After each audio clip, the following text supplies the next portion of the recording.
I poured out half a bottle of my mother's pills. I crushed them into powder with a spoon. Then I just needed to add it to my mother's porridge that would make her close her eyes forever. 2 months after my mother's funeral, a prosecutor summoned me. The autopsy said my mother died of morphine poisoning, and I became the main suspect. I denied poisoning her. We had never been close. My mother was a traditional housewife who devoted herself to the family and still dressed like a young girl, even at nearly 50. I knew she had been seeing doctors, but I never asked why.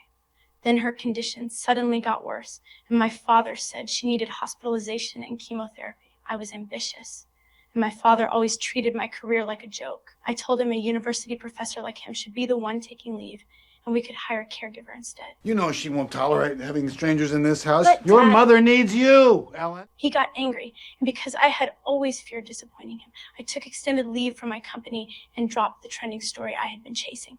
When I arrived, my mother looked startled because caring for her had been entirely my father's decision. What about your job and your little apartment? Well, I'm going to work from here. So. She knew I was only there because of him, so she stopped trying to persuade me otherwise. She often endured the pain alone, and I realized how bad it was after overhearing her talking with a nurse. Why didn't you tell me that? Oh, Ellie, there's so many things for you to worry about. I urged my father to stop burying himself in work and spend time with her, but he kept avoiding her illness. My mother insisted on taking me to the town's Halloween festival again and again. We rode the Ferris wheel, walked through streets covered in golden fallen leaves.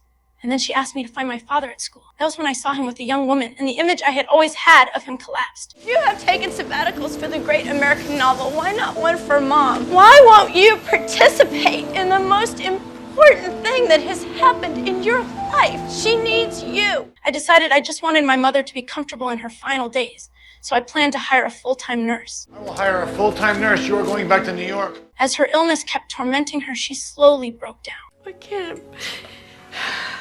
Just be over, baby. Please help me. In the end, I never found the courage to put the crushed pills into her porridge. But after she was buried, I found the empty bottle in the trash and realized someone had used the remaining half. Because my father had also been in the kitchen that night, I assumed he had done it. I said nothing to the prosecutor, and part of me was even grateful that he might have given her relief. A few days later, my father and I met at my mother's grave for the first time since her death. I told him the prosecutor was investigating and warned him to be careful. Then he thanked me for helping my mother find relief, and we both realized the one who had swallowed the other half bottle of pills was my mother herself.